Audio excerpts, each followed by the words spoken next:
Muy bien. Entonces, bueno, pues el título va de transporte cuántico, ¿no? Básicamente en lo que realizo de investigación y con el que trabajo con los estudiantes de aquí de la facultad y de las otras facultades, es el transporte cuántico.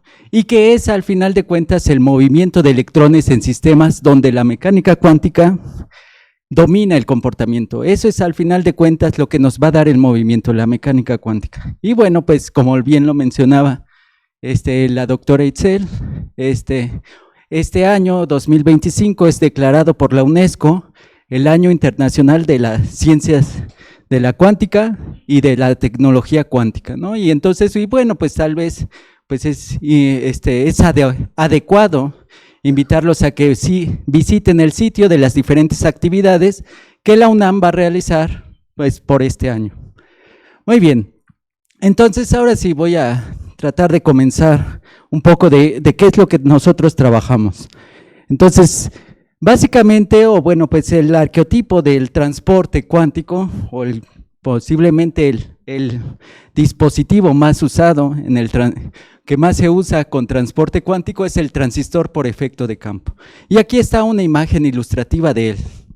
Entonces, donde tiene unos ciertos contactos que se llaman source y drain, y hay un canal en el cual se puede pasar corriente o no pasar corriente, y también hay un gate para controlar dicho comportamiento o dicho transporte, ¿no? Y bueno, esa es la caricatura, ¿no?, del transistor por efecto de campo. Y bueno, pues básicamente, ¿qué es lo que va a limitar o qué es lo que va a determinar cuál es el performance o el rendimiento de nuestro transistor? Va a ser el canal, que tenemos que tratar de modularlo entre que sea conductor y no conductor, ¿no? Y entonces, bueno, pues eso lo podemos identificar, por ejemplo, con el cobre y la madera, en esto de un conductor y un no conductor que sea un aislante. Y bueno, pues básicamente esa es como nuestra idea básica, analizar pues qué es lo que pasa en este canal o cómo podemos modelar este canal. Y para comenzar a describir un poco, ¿no?, cómo fue mi acercamiento a los transistores por efecto de campo, me gustaría recordar hace 10 años una publicación de una revista que se llama Nature Physics, que era un cómic, al final de cuentas, de cuáles eran los 10 principales descubrimientos en los últimos 10 años, ¿no? En ese caso era hasta de 2005 a 2015, ¿no? Y entonces, y lo que realizando esta charla, lo que me di cuenta es de que, bueno, pues parece ser que esto ha motivado un poco mi andar, ¿no? Entonces, mi primer andar es justamente que dice, que es el descubrimiento del grafeno, ¿no? Y bueno, pues vamos, un ejemplo del uso del grafeno es también en transistores por efecto de campo, donde aquí está una figura experimental de cómo es en realidad ese dispositivo, ¿no? Aquí está un canal de grafeno, ¿no? Apenas a lo mejor se alcanza a ver un poco. Y bueno, también aquí están los contactos, estos serían el source o el drain, ¿no?, dependiendo de cómo ponga la diferencia de voltaje, y el gate o la compuerta que me va a controlar al final de cuentas el transporte, ¿no? Y entonces eso es al final de cuentas ya un dispositivo en la realidad, ¿no? Y bueno, pues la característica que tiene el grafeno es que es un material que puede ser muy versátil y que hay diferentes formas de sintetizarlo. Y en especial, bueno, pues para el caso de transistores por efecto de campo, la forma de sintetizar típica o más usual o que da mejor rendimiento por la calidad que se puede obtener a bajo precio es el crecimiento por CVD. Y seguramente ustedes están familiarizados con el crecimiento por CVD o deposición química de vapor, ¿no? Entonces, básicamente, para el caso del grafeno se ocupa una hoja de cobre que está en un horno que está muy caliente y se hace pasar gas metano, y entonces inicia un proceso de nucleación sobre la superficie y termina generando pues una hoja de grafeno.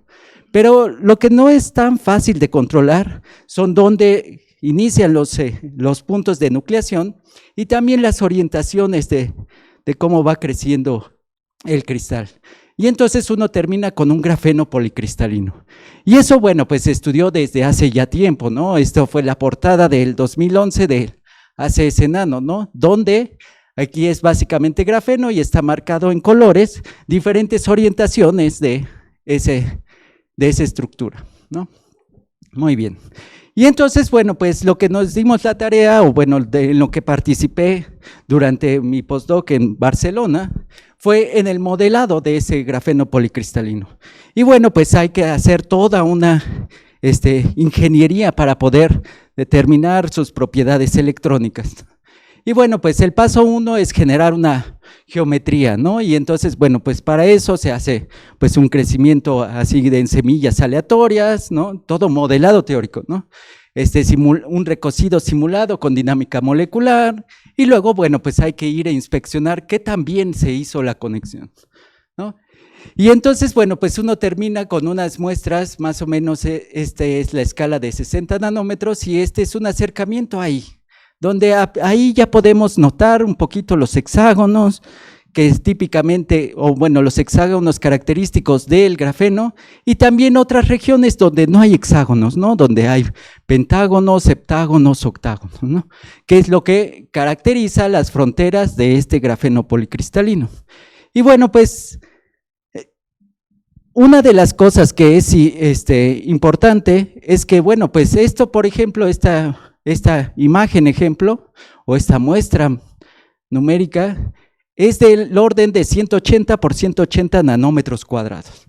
Eso corresponde a 1.5 o 1.25 millones de carbonos. Y entonces ahora, ¿cómo le hago, no? Justamente para evaluar las propiedades del transporte en este material, ¿no? Y entonces, bueno, pues ese es el reto, ¿cómo lo modelamos? Y bueno, pues una forma de modelarlo que capture la esencia es utilizando una aproximación que se llama la aproximación de amarre fuerte. Técnicamente esto lo que nos va a dar es una matriz que se llama sparse y entonces las operaciones sobre las matrices sparses son más sencillas. Y bueno, pues lo que hicimos después pues fue hacer toda la metodología para poder evaluar el transporte en la respuesta lineal utilizando una fórmula que se llama de cubo. Y bueno, todos estos avances y bueno, más ejemplos aparte de este grafeno policristalino, pues se introdujeron en un review que realizamos con el grupo del doctor Stefan Roche, ¿no? Quien fue mi anfitrión en Barcelona, entonces que es Physics Reports y que bueno, pues tiene metodologías para justamente que se adecúan o que se adaptan a sistemas que son muy, muy grandes, ¿no? Y entonces sí, pues la promesa es el escalamiento lineal, ¿no? En el método. Muy bien. Entonces, bueno, pues el corazón de estas metodologías, ¿no? Que ahora ya se llama el proyecto LS-Quant, es evaluar lo que es el promedio de qué es lo que pasa temporalmente con los paquetes de onda, ¿no? Y entonces podemos ver cómo este paquete luego llega a las fronteras que son desordenadas, choca, parte se transmite, parte se refleja y entonces, bueno, pues a partir de ese promedio uno puede evaluar las propiedades del transporte, ¿no? Y entonces, bueno, pues otros posibles ejemplos que a lo mejor sería adecuado como mencionar como de posibles perspectivas a futuro, ¿no? Y hay unas de las cuales estamos trabajando. Pues lo que existe ahora es un zoológico de materiales 2D. Es más, aquí se encuentra una base de datos donde hay más o menos 2.700 materiales 2D y que involucran a diferentes elementos de la tabla periódica, ¿no? Y bueno, pues también a lo mejor, pues, aunque me faltan aquí los orgánicos, ¿no? A lo mejor otro posible lugar donde puede ser relevante estas metodologías y esta evaluación de transporte es en los Covalent Organic Frameworks, ¿no? Y entonces, bueno, que hay una gran diversidad y, bueno, pues estas metodologías se pueden adaptar, por ejemplo, para sensores, ¿no? De estas estructuras. Muy bien. Y bueno, pues un poco ya no es mi andar en este sentido. Pues un poco más allá de los 2D, ¿no? Una cosa que en la comunidad se fueron dando cuenta es de que podían apilarlo, y es más, eso fue inmediatamente de descubrir el grafeno. podían apilarse y generar nuevas estructuras, ¿no? En especial, bueno, pues nosotros, o bueno, yo he estado involucrado en realizar, pues, dispositivos basados en ese apilamiento. Y entonces déjenme contar un primer ejemplo. Este primer ejemplo fue, lo desarrollamos con Matías Verdaquín y Luis Foa, a quienes conocí en mi estancia en la Universidad de Chile, ¿no? Entonces, bueno, pues aquí está básicamente 2 capas de grafeno, pero que está semicubierta y que tiene esta disposición, 2 contactos y luego también otro contacto que va a ser el gate. Si uno pone un campo magnético, resulta que puede hacer un juego bastante divertido, que es, uno puede evaluar la corriente, ¿no? Para una cierta nivel de Fermi o una cierta energía, uno puede evaluar la corriente de izquierda a derecha y darse cuenta de que no hay corriente. Pero si uno toma la corriente de derecha a izquierda, entonces sí hay corriente, ¿no? Y entonces, bueno, esquemáticamente eso está aquí, ¿no? O sea, si viene por la izquierda, el estado o la corriente se va al gate que está aquí arriba. Y si viene por acá, hay un transporte, ¿no? En la parte que está semicubierta y que llega al otro extremo, ¿no? Y entonces lo que resulta de esto es una no reciprocidad en el transporte electrónico. Y esto es realmente interesante. Y para poner un poco más de contraste, pensemos en esa no reciprocidad en el términos de la luz, ¿no? En el términos de la luz, eso querría decir que si yo tengo una persona, o bueno, hay 2 personas, que la luz sí puede viajar en una dirección, pero en la otra dirección no. Y entonces eso, pues al final de cuentas, es la base para que sea un hombre invisible, ¿no? Entonces es la misma idea, ¿no? Por eso está, bueno, es tan divertido ese dispositivo, ¿no? Y bueno, pues ese es un trabajo con Matías. Muy bien. También otras cosas que hemos hecho, pues en las que nos hemos visto involucrados en el apilamiento y rotaciones relativas, ¿no? De estas capas. Cuando uno las apila y las rota, genera nuevos patrones, o bueno, genera unos patrones que se llaman de Moiré, y entonces genera unas nuevas repeticiones en lo que sería un cristal. Y bueno, pues que en ese apilamiento y rotación, ¿no? En trabajo que realizamos en colaboración con el Instituto de Ciencias Físicas y Monse, una estudiante del grupo, ¿no? Es que, bueno, pues pudimos analizar qué pasaba si nosotros teníamos una hoja y otra hoja rotada y poníamos lo que era corriente que viniera de una hoja y se fuera a la otra, ¿no? Y entonces, bueno, una cosa que encontramos y que es muy curiosa es que la dirección hacia donde se va la corriente, ya sea por la misma rotación, ¿no? Puede ser controlada justo con el nivel de Fermi. Y entonces, bueno, puede girar en una dirección o puede girar en la otra dirección y hacer una direccionalidad de la corriente, ¿no? Entonces, ese es otro resultado o, bueno, otro trabajo que realizamos, ¿sí? Igual con los mismos integrantes, pues lo que hicimos fue pues tratar de evaluar un poquito más a detalle ese sistema, ¿no? Poner capas apiladas una sobre otra y ahora preguntarnos sobre lo que son las características que tienen los estados en los bordes, si cortamos estas diferentes apilamientos de capas. Y resulta que eso ya no está nada trivial. Lo que sí aparecen son estados que son conductores, pero que son muy dependientes de cómo es la rugosidad, que es lo que pues típicamente uno esperaría para cualquier material conductor, ¿no? Y entonces, bueno, pues eso nos llevó a que, bueno, pues viene muy a colación esta frase, que Dios hizo el bulto, ¿no? El material cristalino, y las superficies fueron inventadas por el diablo, ¿no? En realidad, las superficies es algo que es realmente rico en cuestión de fenomenología para los materiales. Y bueno, pues vamos a continuar. Esos bordes o cómo son los estados en los bordes nos lleva a la otra parte que es la parte de la topología, ¿no? De los materiales topológicos. Y bueno, pues me gustaría contar un poquito sobre ellos, ¿no?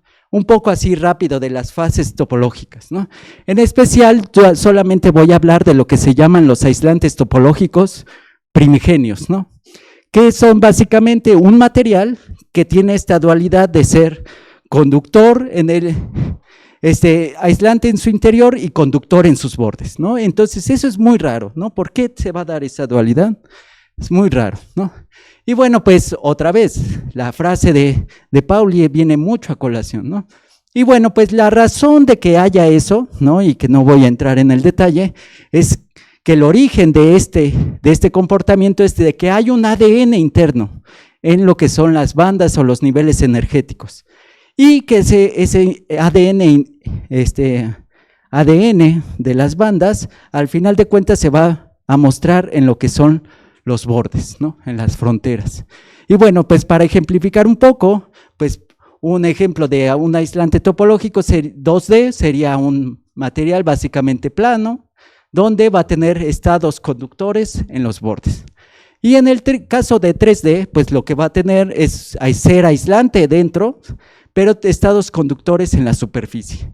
Y pues una característica que podemos tratar de hacer de analogía es decir, ¿cómo son esos estados en los bordes, ¿no? ¿Cómo es que se comportan esos estados en los bordes? Si es un 2D y entonces la frontera es 1D, entonces uno puede alinear básicamente a los estados. Y una analogía es poner a niños jugando en una hilera. Pero si ahora a los niños los puedo dejar jugar en un jardín, pues ya no veo un cierto orden, ¿no? Ya no hay un orden, ¿no? Y entonces, bueno, lo que se dieron a la tarea fue en tratar de ordenar esos estados por la superficie. Y bueno, pues para eso vino una clasificación que se llama una clasificación topológica de orden superior, donde dependiendo de cómo son los estados en la frontera, aquí hay un ejemplo en 3D, si los estados conductores están en toda la superficie, ¿no? Eso se llama de primer orden. También hay posibilidad de tener estados solamente en las aristas, ¿no? Y entonces esos son de segundo orden. Y también hay posibilidad de que aparezcan estados que están localizados en lo que son las esquinas de esto, ¿no? Y bueno, pues surgió todo un campo que son los materiales topológicos de orden superior. Y en ese sentido trabajamos un poco, ¿no? Es decir, por ejemplo, pensamos o nuestra forma de abordar ese tema fue mediante pensar en nanoestructuras, ¿no? Pensar que tenemos, pues al final de cuentas, un hamiltoniano modelo de esos materiales, y qué tal si le ponemos ese material y le ponemos dos contactos. En especial, bueno, nos tomamos de tal forma que hay dos estados. Aquí está una gráfica de lo que es la conductancia como función de la energía, y aquí está marcado el 2 en el rango donde se aparecen esos estados.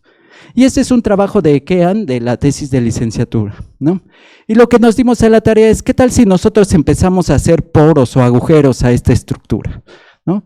Y entonces lo que nos dimos cuenta es que podíamos controlar que tuviéramos 2 canales o 4 canales, o que desapareciéramos esos canales y hacíamos el poro suficientemente grande. Y entonces, bueno, pues eso nos da todo un juego para poder hacer pues una ingeniería de los estados de estos materiales, ¿no? Y entonces, bueno, pues ese fue su trabajo de tesis. Y bueno, pues al final de cuentas el resultado es importante, es que el tamaño del poro va a determinar cuántos canales de conducción voy a tener.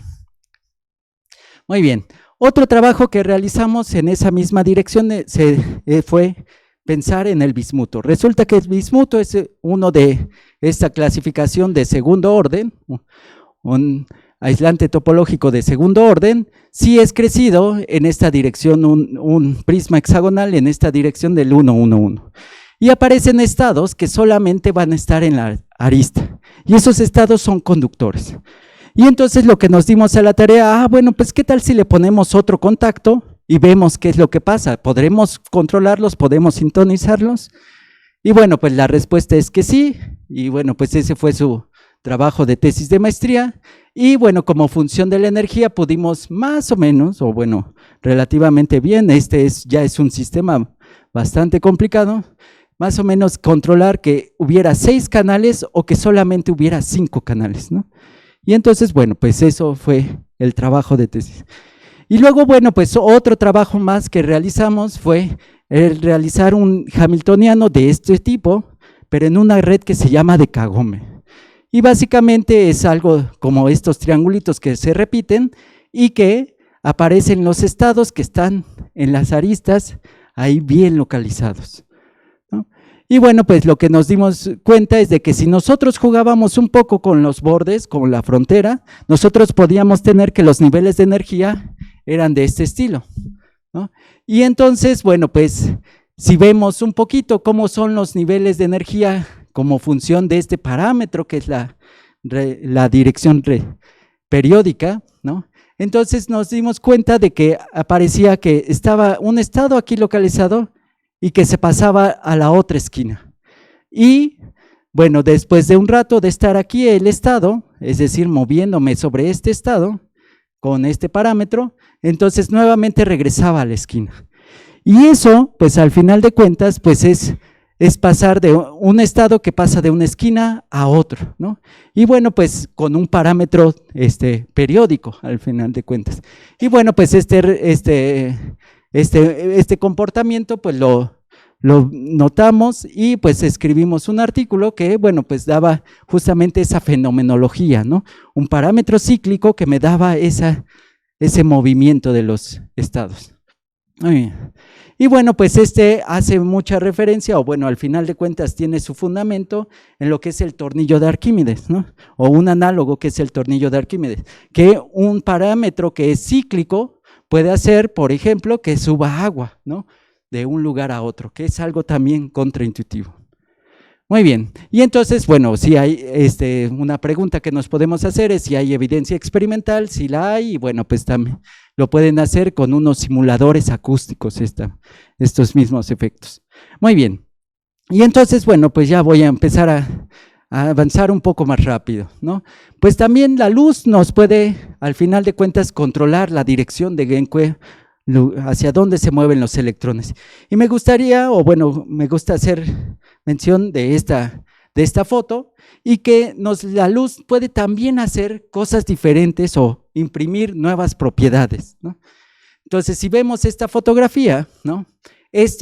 Aquí están diferentes camellos y en realidad lo que nos llama la atención de primera vista es la sombra, es decir, el efecto de la luz, ¿no?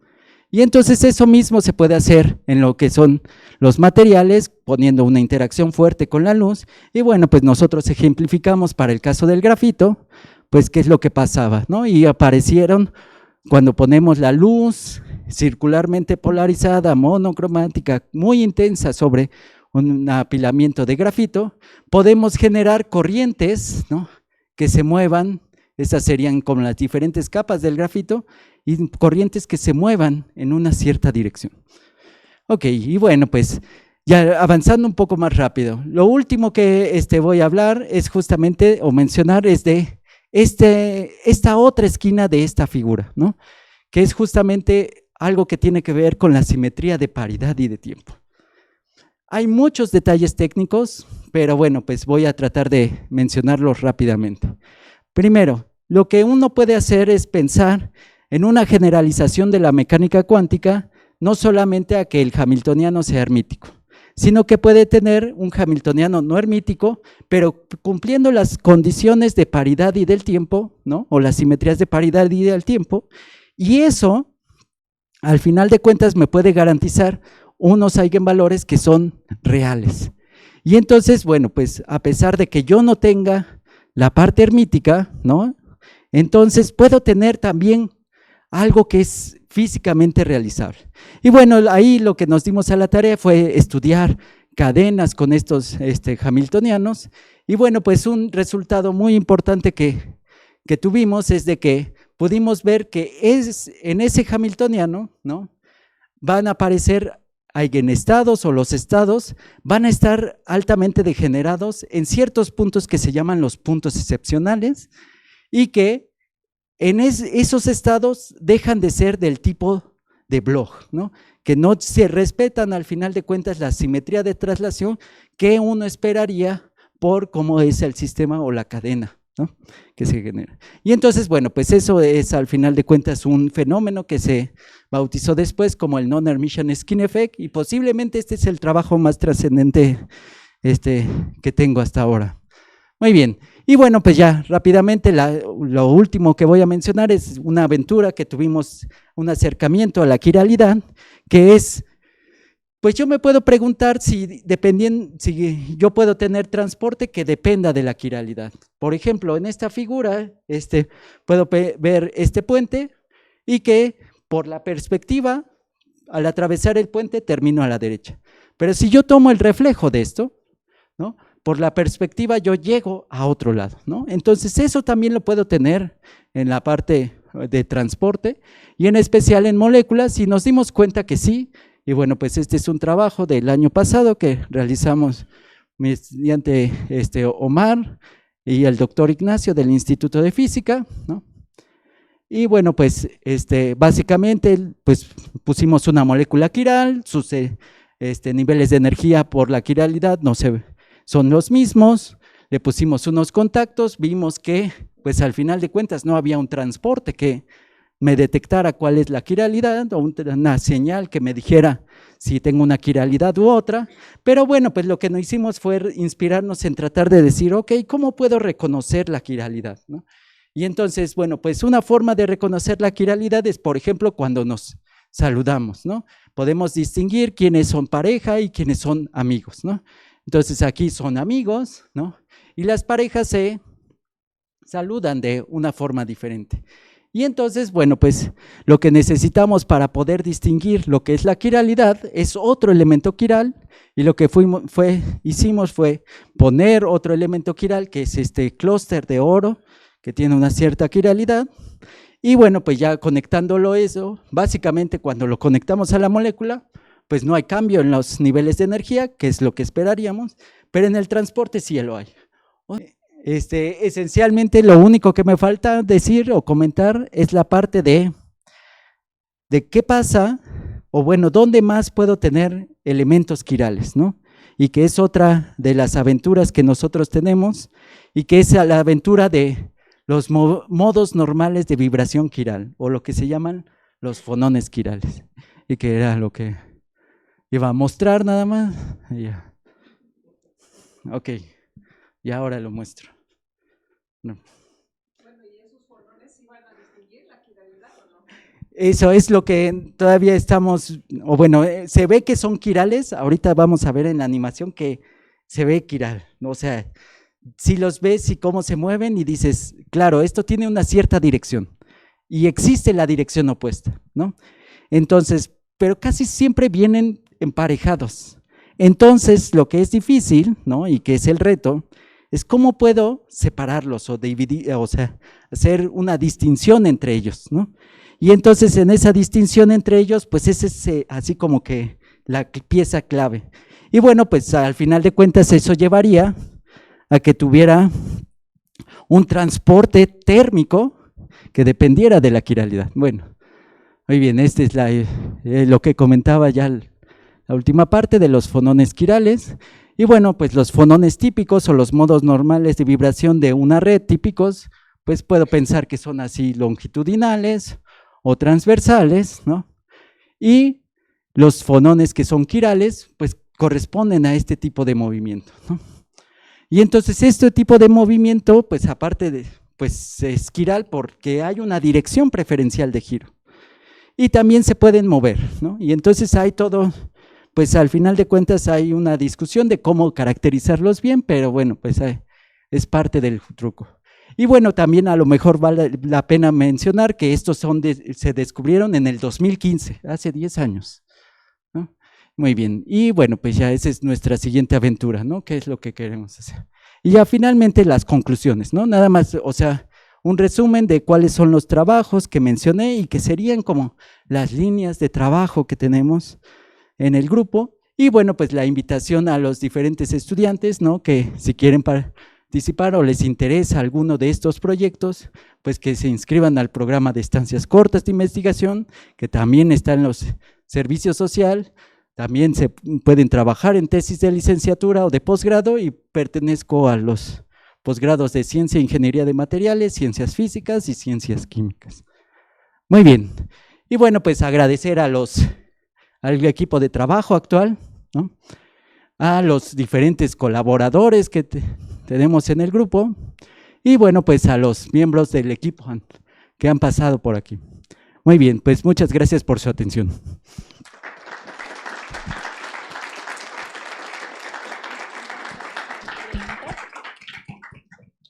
Vamos a abrirlo para preguntas, si alguien tiene comentarios o preguntas por aquí. Sí. Para que se oigan el video. Gracias. No sé si esto sirve, pero bueno.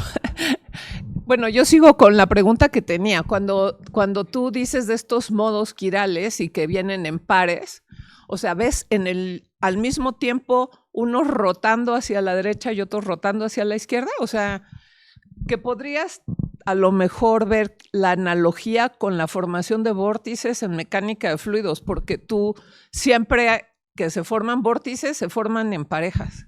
Sí. Muy bien, muy buena pregunta y qué buena analogía, porque mira, lo siguiente, o sea, al final, bueno, pues que aparezcan en pares es porque tienen la misma frecuencia, ¿no? La misma frecuencia característica. Lo que pasa es de que cuando giran hacia un lado van en una dirección y si giran en el otro lado van en la dirección contraria, pero siempre vienen juntos, ¿no? Entonces, en realidad no los podría distinguir. Pero entonces, y muy buena la analogía porque al final, pues eso es o bueno, en la mecánica de fluidos o en los vórtices en general, lo que también yo puedo generar son vórtices, ¿no? Que se vayan propagando como si fueran solitones, ¿no? Y entonces también eso, yo creo que debe de existir el análogo en la mecánica de fluidos, pero en los materiales hay vórtices que se pueden propagar solitos y que, ay, se llama, ¿cómo? Esquirmiones, ¿no? Los esquirmiones. Y entonces, bueno, pues eso mismo es lo que buscaríamos como en esta parte de, pues, de estas vibraciones quirales y que solo hubiera una dirección preferencial y que se propagara, ¿no? Y eso ya me controla, o bueno, pues al final de cuentas las vibraciones están conectadas con la conductividad térmica y entonces, bueno, me controlaría el transporte térmico.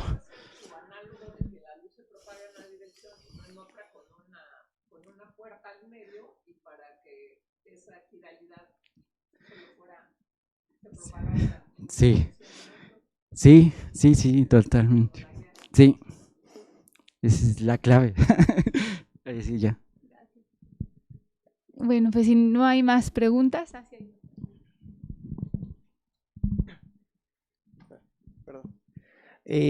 Bueno, cuando mencionó acerca de la luz y cómo modifica las propiedades electrónicas de algunos materiales, me surgió la duda de si esto se puede transportar o se puede aplicar directamente a la fotocatálisis, sobre si hay alguna, bueno, si podemos nosotros generar algún material o cambiar la estructura de un catalizador para, no sé, es decir, producir catalizadores más eficientes en alguna reacción química, por ejemplo. No sé si hay algún estudio o hay investigación acerca de esa área. No hay, muy buena pregunta también. No hay estudios. Y realmente eso es una pregunta muy interesante, ¿no? Entonces, lo que yo puedo hacer con la luz es controlar como cuáles estados aparecen o desaparecen, ¿no? Y entonces eso podría ser algo muy selectivo. Como que el detalle está en que para que eso suceda, la interacción de la luz con los electrones tiene que ser muy fuerte, ¿no? Y entonces una cosa que uno no tiene tanta tanta forma de controlar, ¿no? Es justamente qué frecuencias son las que puedo ocupar, ¿no? Y entonces, bueno, tendría que ser muy, muy específico en la cuestión de catálisis, porque si no, también lo que puede pasar es que por la intensidad de la luz, pues me acabe mi material, ¿no? Entonces, muy bien. Pues muchas gracias, vamos a agradecerle de nuevo a Eduardo por esta plática. Gracias.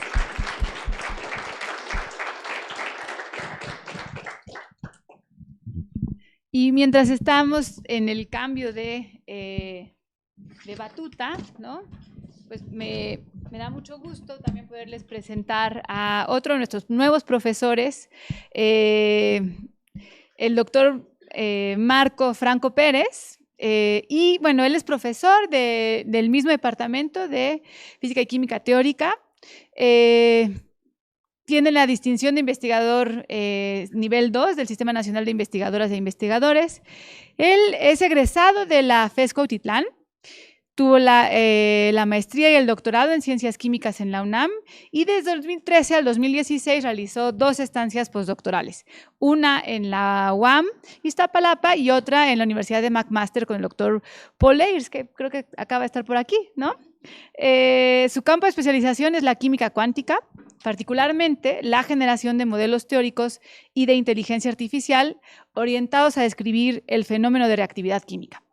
Cuenta con más de 49 publicaciones y en algunas de las revistas en las que ha publicado son Chemical Science, The Journal of Physical Chemistry Letters y The Journal of Chemical Theory and Computation.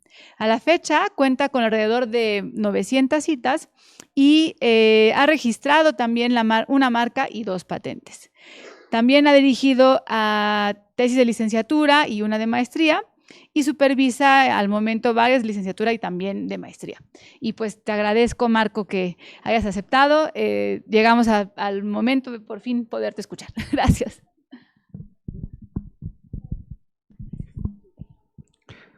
Hola. Hola. ¿Sí me escuchan? Sí, ¿verdad? Itzel, muchas gracias por la presentación. Pues, primero que todo, gracias por haber venido a escuchar mi plática. Que bueno, lo hago con mucho gusto, espero que pues, les guste o les entretenga un poquito, ¿no? Ahora déjenme conecto mi...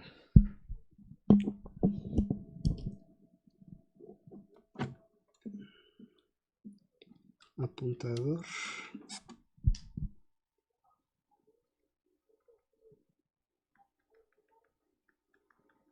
Okay. El tema que escogí presentarles el día de hoy, pues va relativo a un fenómeno que no está del todo bien comprendido y es un fenómeno pues que es relevante en la química y ese fenómeno es el de transferencia de carga. Lo que sucede es que este fenómeno, que bueno, sucede a escalas macroscópicas obviamente, también sucede a unas escalas de tiempo que no son todavía medibles. Entonces, las evidencias que tenemos de cómo sucede la transferencia de carga entre moléculas es muy poca. La transferencia de carga, pues, es fundamental en la química, ¿no? Cualquier reacción química, cuando hacemos la síntesis de nuestras moléculas, materiales, implica una transferencia de carga electrónica. Pues también es importante en el estudio de interacciones débiles, las cuales, pues, a su vez dan origen a fenómenos como la solvatación, donde sabemos que las moléculas, incluso a pesar de ser neutras, transfieren carga al disolvente y esa transferencia favorece el fenómeno de solvatación. La transferencia también pues, es fundamental en cosas más complicadas como la catálisis, ¿no? La transferencia nos permite disminuir las barreras de reacción por diferentes estrategias, por diferentes mecanismos, pero pues ayuda a que reacciones que inicialmente pasarían en escalas de tiempo enormes, pues las podamos hacer prácticas.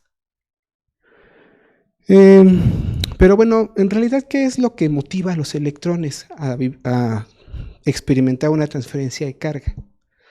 O sea, recordemos que un electrón, cuando está en una molécula, en realidad está en un estado mecánico cuántico estable o muy estable. ¿Ok? Ahí tenemos varios términos en mi expresión de la energía, en donde los términos estabilizantes superan y a veces superan por mucho a los desestabilizantes. O sea, el electrón vive en un estado de confort y en principio pues, no tendría motivos por el cual dejar ese estado de confort, ¿no? Entonces, lo que sabemos o la forma en cómo racionalizamos comúnmente la transferencia de carga, pues es a partir de polarización. Dos especies se acercan, polarizan sus nubes electrónicas, lo cual pues es la etapa preliminar a la transferencia de carga, ¿no? Entonces las moléculas aisladas cuando se encuentran se polarizan, tal cual, aquí hay una analogía pues con el comportamiento de un dieléctrico, porque en realidad las moléculas no transfieren carga. Se polarizan en presencia, por ejemplo, de un campo eléctrico o en presencia del potencial eléctrico que generan las cargas de otras moléculas. Se polarizan y bueno, pues esto posteriormente genera la transferencia de carga, pero no se sabe realmente qué pasa en este estado o en esta etapa. Aquí las moléculas están polarizadas, pero aún no hay una transferencia de carga y bueno, después mágicamente se transfieren esas moléculas, ¿no? Aquí, bueno, podemos hacer un análisis semejante a lo que hay en la física clásica con un dieléctrico. Sabemos que, por ejemplo, los dieléctricos se pueden convertir en conductores. Todo depende, por ejemplo, de la magnitud del campo eléctrico que le apliques. Si la diferencia de potencial es importante, pues las cargas se van a mover a fuerza bruta, ¿no?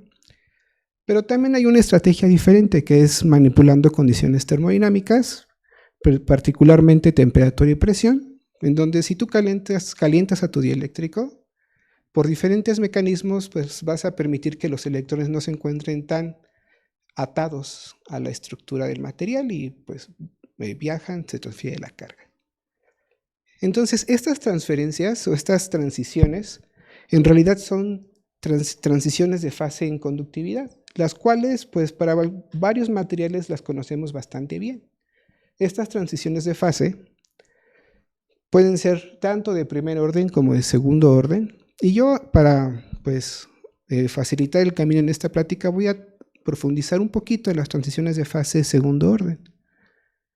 La transición de fase de segundo orden en general tiene como característica que existe un máximo en la capacidad calorífica, también otras propiedades fluctuantes como el calor o la capacidad calorífica también fluctúan y presentan su máximo justo en el punto de transición de fase. Y muy importante, existe un parámetro de orden, el cual funciona como un switch, ¿no? La molécula o la especie, rayos.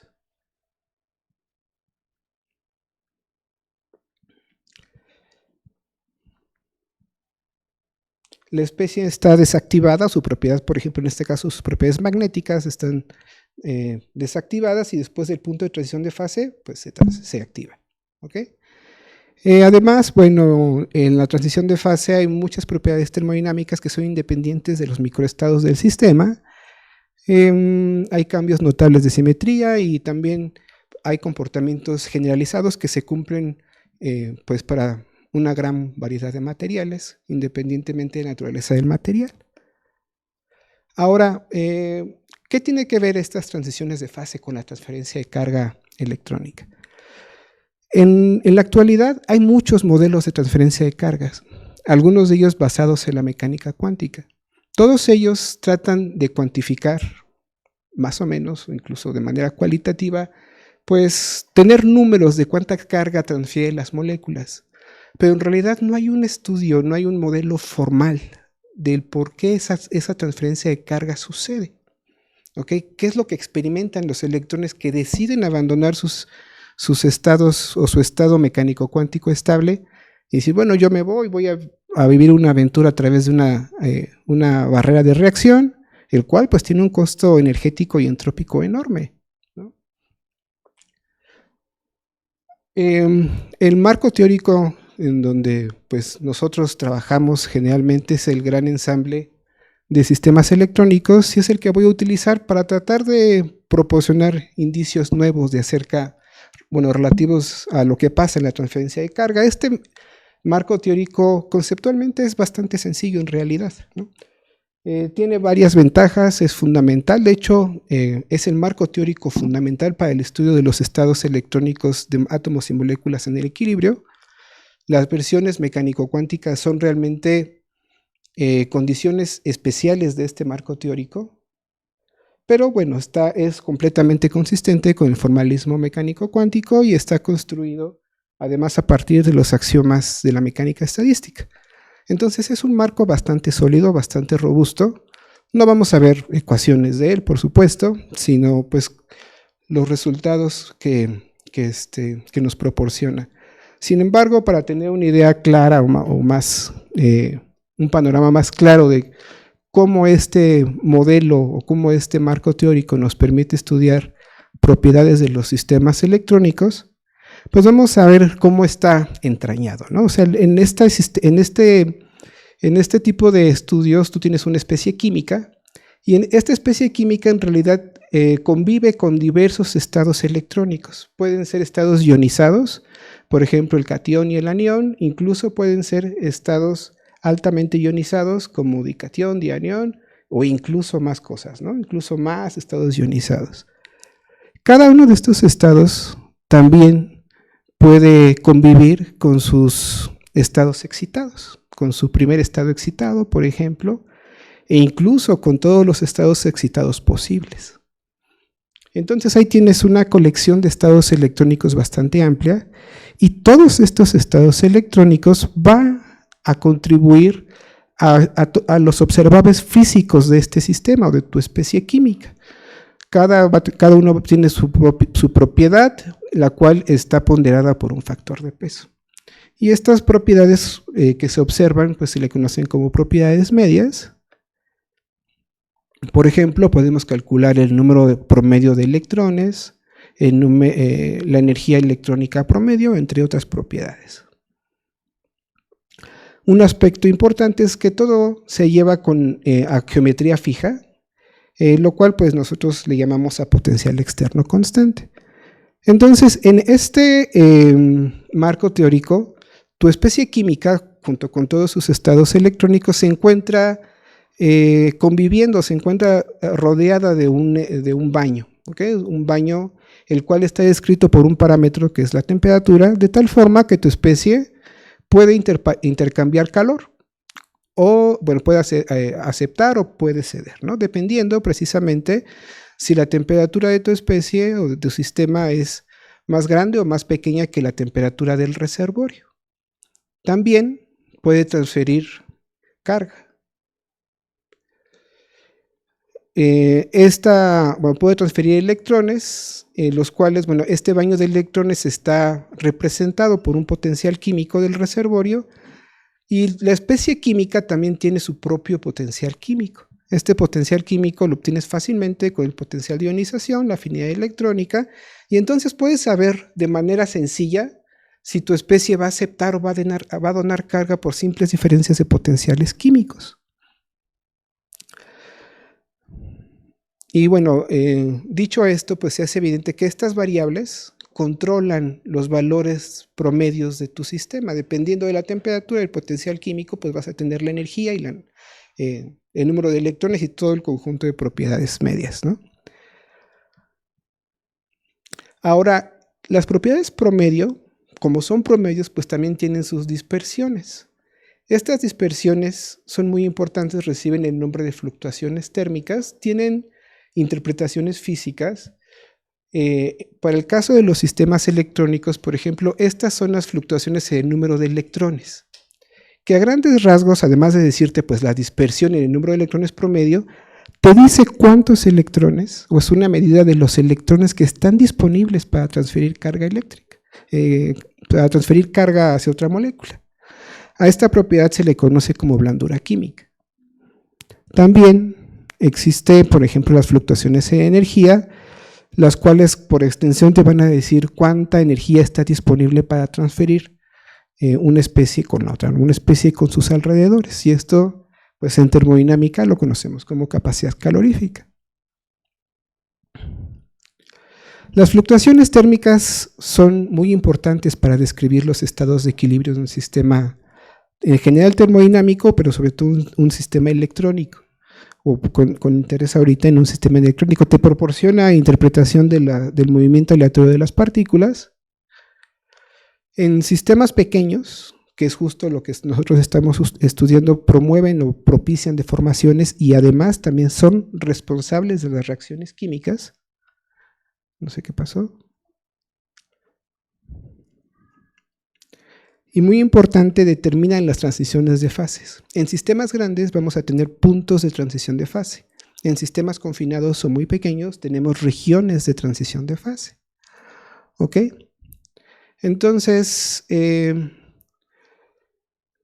pasa cuando aplicamos este formalismo al estudio de transferencia de carga? En este punto donde el potencial químico del reservorio es igual al potencial químico de la especie, tenemos a la especie en su estado neutro, no transfiere carga. Pero lo que nos indica este modelo es que incluso si movemos el potencial químico del reservorio, la carga transferida es cero. ¿Ok? Entonces el modelo de gran ensamble, a pesar de que es robusto, te predice que los sistemas moleculares no transfieren carga, lo cual podría parecer contraintuitivo. De hecho, por ejemplo, si miramos las fluctuaciones térmicas en el número de partículas, recordando que estas son una medida de los electrones que están disponibles para transferirse, lo que vas a notar es que son cero, que básicamente si les ponemos el inverso, los electrones son infinitamente reacios a transferirse en un sistema electrónico. Entonces, pues, ¿por qué sucede la transferencia de carga? ¿Ok? La hipótesis con la cual nosotros comenzamos a trabajar o iniciar este proyecto fue que pues debe haber un cambio muy abrupto en el comportamiento de los electrones, porque tal cual están configurados, no son capaces, no son adecuados para transferir carga entre una especie química y sus alrededores, o una especie química y otra. Incluso contemplar la posibilidad que, al igual que en los materiales dieléctricos, pudiera existir un cambio de fase, que sería un cambio de fase electrónico. Aquí la cuestión es de que los cambios de fase requieren temperaturas generalmente grandes o temperaturas altas, pero las moléculas, por ejemplo, una reacción química sucede pues a temperatura ambiente, incluso hay algunas que suceden a temperaturas más bajas. No vamos a tener temperaturas del orden de varios miles de Kelvin, lo cual pues en este caso se requeriría para observar pues un cambio de transición de fase si existe. Pero aquí hay un concepto que se ha concebido en la química teórica, el cual se denomina temperatura electrónica. Y el concepto es bastante sencillo de inferir, o sea, tú tienes un colectivo de electrones, tienes muchos electrones con una energía cinética promedio, y esa energía cinética pues va a tener una temperatura asociada, ¿ok? Entonces, cuando dos especies se aproximan una con otra, esa energía cinética aumenta. Y como consecuencia del aumento de esa energía cinética, pues la temperatura asociada a los electrones o a los grados de libertad electrónicos se va a incrementar. ¿Ok? Y eso va a ocasionar que incluso la forma en cómo están distribuidos los estados cambie. Lo que va a permitir incluso que otros estados, además del neutro, participen en la transferencia de carga electrónica. Acuérdense que eso de hecho es la base, por ejemplo, de la promoción de estados o de la hibridación de orbitales, tal cual las enseñamos en estructura de la materia. Y bueno, esta temperatura no es la misma que la temperatura que impones en el laboratorio, es una temperatura in situ de los electrones que experimentan debido pues, a sus condiciones o a su energía cinética promedio. Y este concepto pues, se ha utilizado bastante en el estudio de diferentes propiedades electrónicas, no es nuestro en sí, ¿okay? Es algo que pues, está relativamente bien estudiado. Y entonces, si aceptamos que la temperatura electrónica podría ser un factor clave para ver si los electrones pueden tener este cambio abrupto y sufrir transferencia de carga, pues necesitamos entonces explorar qué requerimientos necesitamos que se cumplan para que los electrones cambien. ¿Ok? Y lo que sabemos es que si hay una transición de fase, deberíamos de poder observar un máximo en la capacidad calorífica. Estas pues son las definiciones base, las ecuaciones de trabajo pues se pueden hacer, ¿no? No vamos a mostrar mucha teoría al respecto, pero bueno, son cosas que se pueden calcular. También otra cosa que estamos buscando es que las otras fluctuaciones sean máximas. En este caso el número de partículas es fundamental porque es una medida de cómo los electrones disponibles para la transferencia de carga. Y después de hacer la talacha, esta es la gráfica de las fluctuaciones en ladrillo y la capacidad calorífica en amarillo como función del potencial químico del reservorio y la temperatura. Lo que tenemos aquí en estrella amarilla y en estrella roja son precisamente los máximos. No hay un punto de transición de fase porque estos son sistemas pequeños, pero sí aparentemente podría haber una transición de fase de segundo orden en la cual los electrones pues, podrían cambiar a su modus de transferencia. ¿Qué otra cosa necesitamos? Bueno, también debemos de ver comportamientos generalizados. Por ejemplo, si nosotros evaluamos la temperatura en donde la capacidad calorífica es máxima, tenemos esta expresión para cualquier sistema químico y para el CB, pues tenemos cuando el CB es máximo, tenemos esta expresión. Además de que es un parámetro eta, que de hecho este parámetro eta se le conoce como dureza química, es el clásico I-A. Este es un resultado bastante peculiar porque lo que te dice es que precisamente entre más dura sea una especie, va a necesitar pues más temperatura, va a requerir que le intercambiemos más energía para que sus electrones se enciendan y puedan transferir carga, puedan migrar hacia otra especie. ¿Qué más necesitamos? Necesitamos propiedades que no dependan de los microestados, es decir, constantes a través de cualquier especie química. Si es hidrógeno, si es una proteína, esas constantes se deberían de observar. Justamente si tú evalúas la capacidad calorífica en el punto de temperatura de TS max, vas a observar lo que obtienes es un número, el cual es válido, es una constante que es válida para cualquier molécula que tú quieras estudiar. Lo mismo sucede para la capacidad calorífica evaluada en la temperatura donde el CB es máximo. Lo que obtienes son números. También esta derivada que está aquí, que su interpretación es básicamente que a medida que tú calientas, todas las moléculas se vuelven más básicas, ¿ok? Pero particularmente cuando las evalúas en las temperaturas de punto crítico, pues lo que observas también son números. Entonces, pues ahí tenemos un conjunto de propiedades que no dependen de los microestados del sistema, que es un indicio adicional de que pues probablemente estemos observando una transición de fase de segundo orden. Además necesitamos un parámetro de orden que es medular, ¿no? Resulta que si tú graficas una energía que realmente es una energía desestabilizante, no muestro la expresión, pero bueno, se puede obtener. Respecto a la temperatura, lo que obtienes es precisamente este comportamiento de switch. No se observa el comportamiento típico de una función Heaviside porque este es un sistema pequeño y no hay un punto de transición de fase, hay una zona. Pero lo que te dice este perfil es que hay una energía, la cual cuando no hay transferencia de carga, pues no desestabiliza los electrones. Los electrones están cómodos, como habíamos dicho. Pero a medida que vas aumentando la temperatura, este término desestabilizante toma importancia y de hecho decorrelaciona los electrones respecto a la estructura molecular. ¿Okay? Los electrones ya no se sienten tan cómodos, están más libres de migrar y eso pues podría de hecho propiciar la transferencia de carga electrónica en moléculas. De hecho, esta energía en realidad es la que se absorbe en forma de calor. O sea, toda la energía que se absorbe en forma de calor desestabiliza los electrones. Y una vez que se alcanza un umbral, que ahorita vamos a hablar de él, los electrones ya se sienten lo suficientemente libres como para viajar a la especie química con la cual están reaccionando. Que es justamente esto, ¿no? O sea, aquí tenemos que la energía necesaria, este resultado nos dice que la energía necesaria para que un átomo, una molécula transfiera carga o los electrones se sientan listos para transferirse es alrededor de un 16% de su gap I-A. Entonces lo que necesitamos es imprimir esa energía y los electrones van a empezar a fluir. Donde recordemos que esta cantidad I-A de hecho pues es la dureza química.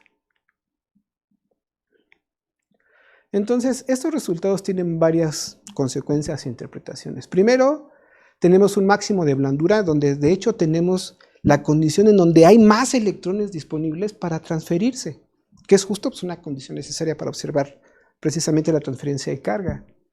Además, tenemos un parámetro de transición, el cual tiene un sentido físico. Te dice que pues, los electrones pasan de ser un estado donde están completamente ligados a la estructura molecular de la especie inicial, a ya no estar tan cómodos y estar disponibles para viajar.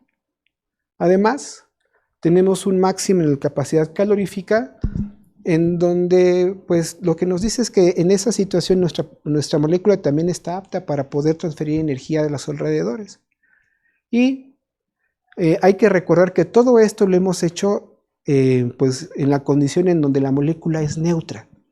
Esto es un resultado importante, porque aquí todavía no hay transferencia de carga. Lo que estamos haciendo es preparar a los electrones para que se transfieran. Y esto implica entonces que toda la transferencia energética necesaria para alistar a los electrones en realidad sucede antes de la transferencia de carga. Entonces las moléculas primero, antes que transferirse carga, se transfieren energía. Bueno, y la importancia de la dureza de par, ¿no? Entonces, ¿qué pasa una vez? ¿Cómo va a suceder entonces ahora sí la transferencia de carga? La transferencia de carga va a obedecer un conjunto de reglas, porque bueno, o sea, aquí va a haber un balance entre la energía que ha almacenado el sistema con esa capacidad nueva que tienen los electrones para transferirse. Entonces vamos a leer un poquito al respecto.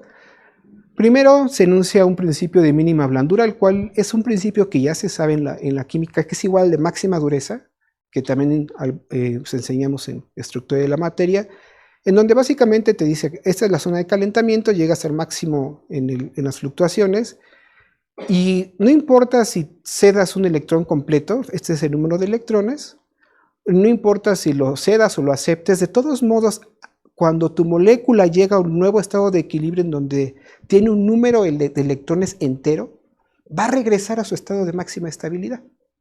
¿Okay? O sea, una vez más va a regresar a una situación en donde los electrones ya no van a querer transferirse.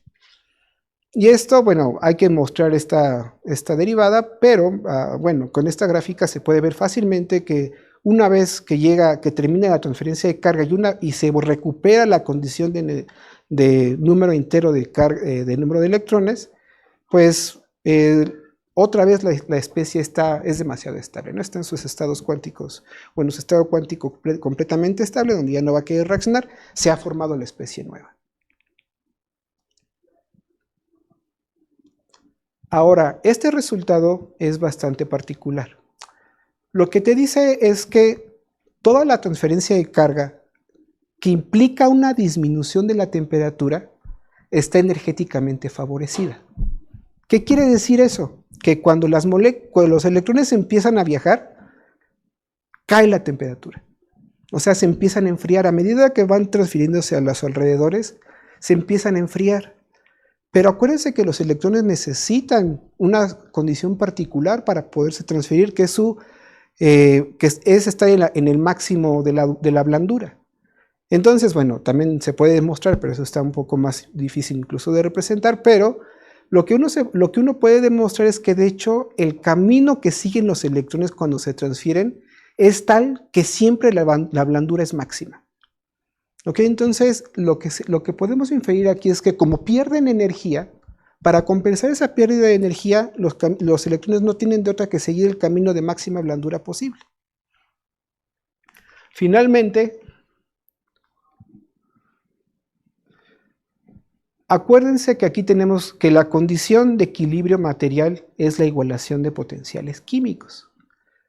Ahora lo que podemos también inferir, de hecho mostrar, aquí se movió esta línea, pero no importa, es que una vez que se alcanza la condición de equilibrio material, toda la energía que no se ha utilizado para la transferencia, o sea, todo lo que no se alcanzó a enfriar el electrón, lo va a disipar a los alrededores. Y entonces, una vez más, regresa a la condición en donde los electrones son felices, donde son completamente estables. Las consecuencias, bueno, es que siempre la transferencia de carga va acompañada de una transferencia de energía. Para compensar esta pérdida de energía, los electrones buscan un camino de máxima blandura. Y una vez que los potenciales químicos se igualan, pues la energía que no se ocupó para la transferencia se disipa en forma de calor. Entonces podemos resumir estos resultados con una serie de animaciones. Primero, los electrones, las moléculas, sus electrones están inertes, sufren su transición de fase, están calientitos, y calientitos se transfieren hasta que alcanzan la condición de equilibrio material. Una vez que alcanzan la condición de equilibrio, se enfrían y terminó el proceso de transferencia. Finalmente les quiero hablar de una fluctuación que también es importante. Esta fluctuación te indica precisamente cómo fluctúa la densidad electrónica a medida que cambian los números de electrones. Entonces, fíjense bien, si yo empiezo desde el estado inerte, aquí la fluctuación va a ser chiquita, de hecho es 0. Cuando yo llego al máximo en la temperatura de máxima transición, la densidad aquí empieza a fluctuar enormemente. Es de hecho la situación más favorable en donde los orbitales entre moléculas se van a traslapar, pero sin transferir carga, porque aquí todavía no estamos en esta región, ¿no?, donde la molécula es neutra.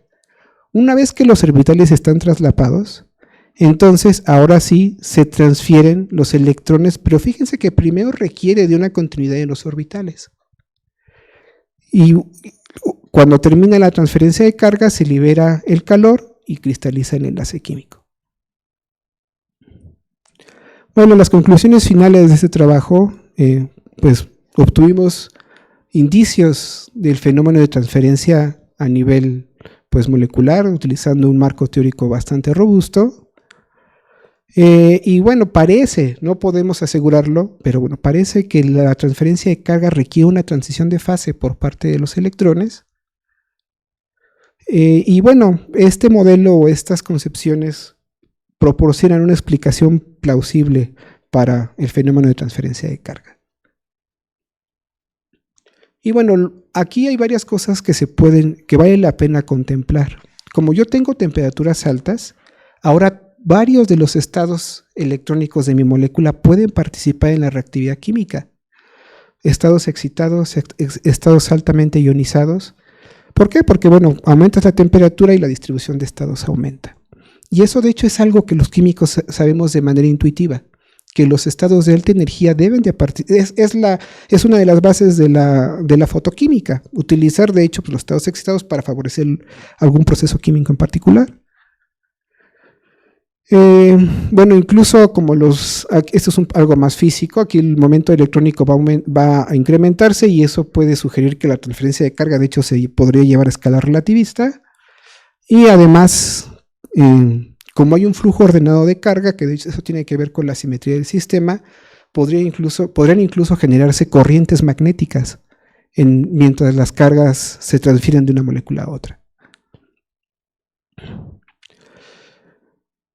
Y bueno, finalmente, pues, les quise presentar esta plática, pues, porque es una de las cosas menos, digamos, protegidas que tenemos en mi grupo. A nosotros nos gusta estudiar la química desde un enfoque mucho más teórico. Si te gustan las matemáticas, si te gusta la fisicoquímica, probablemente, pues, podremos hacer cosas padres, ¿no? También, pues, tenemos un enfoque más pragmático, en donde además de hacer cálculos computacionales, pues no nos quedamos ahí, ¿no? Intentamos utilizar esos números para construir modelos de inteligencia artificial, y de eso les hablaré la próxima vez que Itzel me invite. Finalmente, pues gracias a todos, ¿no? A la comunidad, a Itzel, a ustedes por tomarse el tiempo. Muchas gracias.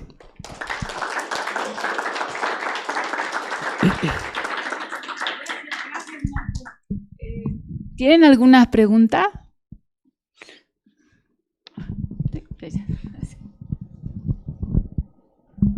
Hola, muchas gracias por la plática. Es la primera vez que yo oigo este concepto de temperatura electrónica y entonces, bueno, me pregunto varias cosas, ¿no? O sea, la temperatura que normalmente conocemos está definida en un límite termodinámico. Tú aquí hablas de temperatura de una molécula. Entonces me imagino que es algo que depende del tamaño del sistema. Me gustaría que lo definieras, o sea, simplemente es un promedio de energía cinética de tus electrones o qué, y cómo puedes usar toda la herramienta de la mecánica estadística con algo que pues es tan sui generis. Muchas gracias por la pregunta. Bueno, en la primera parte, pues de hecho es buena intuición, porque la temperatura se define en términos del promedio de la energía cinética, la temperatura electrónica. Ahí, bueno, tienes un colectivo de partículas que pues muestran una propiedad promedio. Ahora, la conexión con la termodinámica pues no es del todo directa.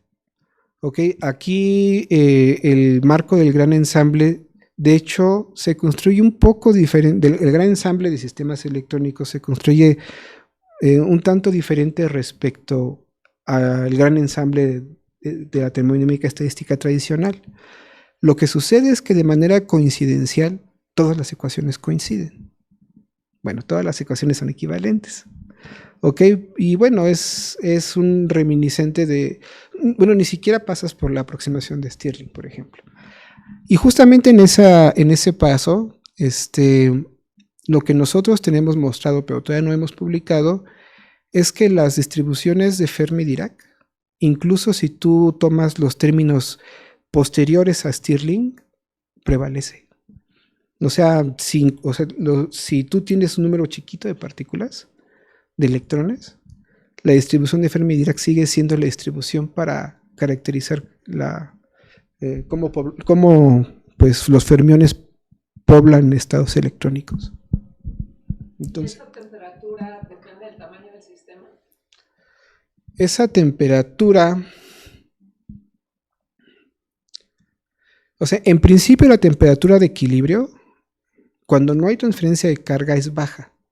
Básicamente todos los sistemas van a tener una temperatura que tiende a 0. Juega un papel relevante cuando mueves esos sistemas, o bueno, quieres llevar al sistema a la transición de fase. Porque como vimos, depende del término I menos A. Entonces se va a incrementar dependiendo del término I menos A. Y el término I menos A no es una propiedad extensiva.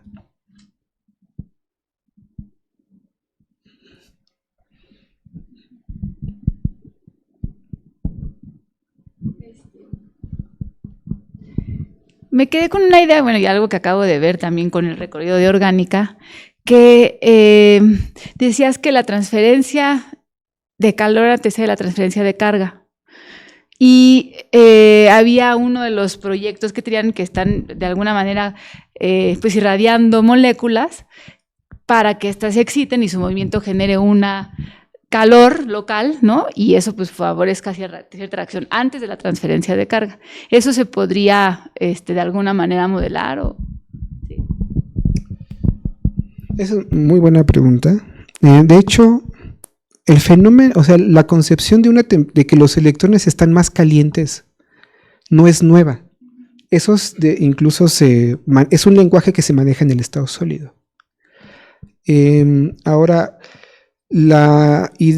por ejemplo, o sea, son diferentes escalas de energía, pero yo lo que he visto son estrategias en donde calientan y hacen sonicar a las moléculas, ¿no? Y lo que se sabe, ni siquiera yo lo he investigado, es que justamente esa sonicación genera pequeñas burbujas de alta temperatura, de temperaturas de varios miles de Kelvin, ¿no? Y esa sonicación precisamente, pues además de favorecer las colisiones moleculares, podrían favorecer en este sentido la transferencia de carga, como tú bien dices. Gracias. Pues si no hay más preguntas, Digo que los cuánticos que pregunten. No importa. Sí. A ver. Déjate, paso esto para que se oiga en el video.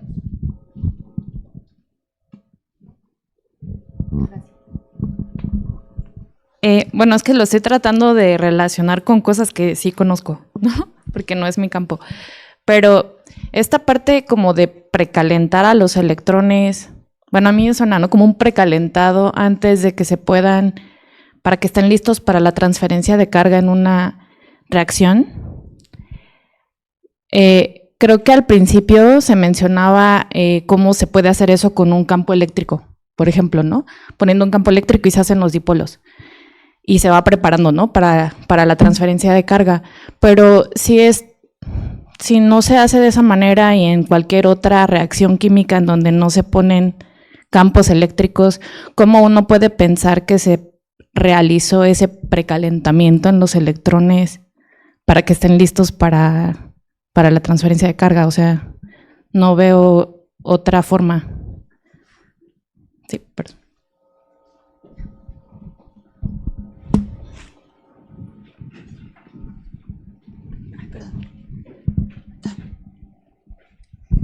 Muchas gracias por la pregunta, Aime. De hecho, o sea, tu duda tiene que ver con cómo concebimos nosotros las interacciones moleculares. Y es algo que a veces, cuando hacemos cálculos de una molécula, se nos escapa. Porque en realidad, pues las moléculas, aunque estén en fase gas, interaccionan con el entorno. Interaccionan con el entorno, con otras moléculas, con el disolvente. Yo sé que el término de calor puede sonar un poco problemático hablando de moléculas. Y bueno, pero de todos modos, pues tienes ahí un colectivo de partículas y teóricamente cuando tú tienes un colectivo de partículas puedes hablar de calor. Ahora, la condición para que una molécula reaccione con otra, la primera condición es que pues la otra molécula esté presente. ¿Ok? La etapa de precalentamiento es una etapa inherente, o sería una etapa inherente al proceso de transferencia, en el sentido en el que cuando una molécula sabe que la otra está, lo primero que hacen entre ellas es calentarse, se transfieren moléculas. De hecho, lo que nosotros tenemos también evidencia teórica es de que ese calentamiento es local. O sea, no es de que pues, se calienta toda la molécula y vámonos, sino hay unas zonas de las moléculas que se calientan y otras que se pueden enfriar. Pero esa etapa de calentamiento no es algo que el experimentalista va a controlar, o la única forma es de que no pongas nada, ¿no? De que no le pongas nada enfrente, pero una vez que una molécula sabe que la otra está presente, se empiezan a calentar entre ellas. Eso de hecho es consistente incluso con el fenómeno de solvatación. O sea, la molécula está ahí metida en un mar de otras moléculas y ellas fácilmente le pueden proporcionar la energía que la molécula requiera para transferir ese pedacito de carga que favorece al fenómeno de solvatación. Ahora, el calor tal cual está ahí planteado, pues simplemente es una concepción con base en las ecuaciones de la termodinámica estadística. Al fin y al cabo, es energía. Es energía que se transfiere. Podría ser energía electrostática también, por ejemplo, que es algo que también se hace. Y son campos eléctricos no tan fuertes que no necesariamente promueven las transiciones electrónicas moleculares. Y aún así se sabe que favorecen a las reacciones químicas. Y bueno, la explicación evidentemente más plausible es pues, la parte de la polarización, ¿no? Que se favorece la polarización en la aplicación del campo eléctrico y más fácilmente pueden pues, transferirse las cargas, pero pues es una forma también de suministrar esa energía. Yo creo que aquí el resultado más importante pues, sería que precisamente esta parte en donde la evidencia es que las moléculas necesitan el 16% de su gap I-A para poder transferirse. ¿Cómo se los transfieras? Ya es otra cosa. Con gusto responderé más preguntas. Por acá, ok. Muchas gracias por la plática.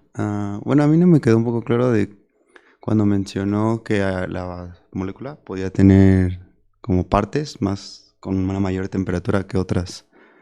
¿Cómo usted calcula, cómo podría saber qué parte de la molécula tiene más temperatura? Sobre todo lo que no me queda claro es, según yo, la mecánica cuántica, casi todo está a temperatura cero, ¿no? Entonces ahí es lo que quisiera saber más al respecto. Gracias.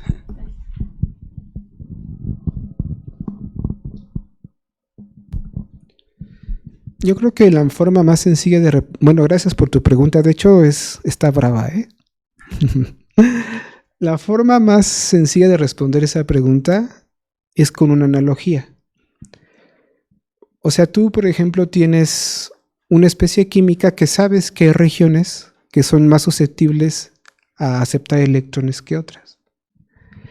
De igual forma, en la molécula hay regiones que son más susceptibles de aceptar más energía que otras. Entonces, en ese sentido, cuando sé que el lenguaje de calentar es complicado, es difícil de acuñar, ¿no?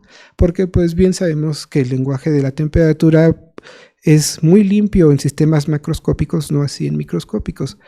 Pero bueno, cuando hacemos referencia a que unas regiones se van a calentar más que otras, hacemos referencia a aquellas regiones que son más susceptibles de aceptar esa energía. Al fin y al cabo, lo que hemos platicado, o he tratado yo pues, de persuadirlos, no de manera muy exitosa, debería de ser, pero al fin y al cabo, la primera etapa requiere energía. Y lo que implica esto es que esta energía la molécula no la acepta por donde se le da la gana. Bueno, sí es por donde se le da la gana a ella, pero no a nosotros, sino la acepta en regiones específicas. Ahora, lo más bonito de esto, que no mostré, pero bueno, es que las regiones más susceptibles a transferir carga coinciden con las regiones más susceptibles a transferir energía. Lo cual pues hace sentido, porque justamente esas regiones que tú sabes que va a sufrir el ataque electrofílico tu molécula, pues es la que se va a calentar, o es donde la energía cinética de los electrones se va a incrementar, las fluctuaciones en electrones van a aumentar, y esos electrones en esa región son los que van a ser los más susceptibles a transferirse. Con gusto contestaría otra pregunta. Con mucho gusto. Sí. ¿Sí? ¿No? ¿Réplica? Ok. ¿Quieres contestar? Dale, ok.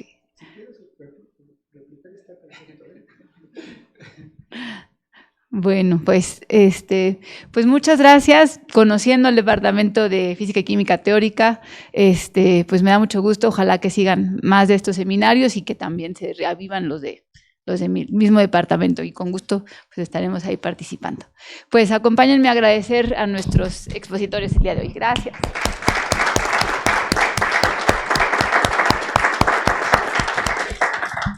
En 15 días tenemos la presentación de 2 profesores del Departamento de Orgánica, Mauricio Maldonado y José Luis Belmonte, que también pues podría ser buena idea que asistieran para ver qué colaboraciones podrían tener por ahí, son interesantes. Y bueno, gracias y los invito siempre. Hasta luego.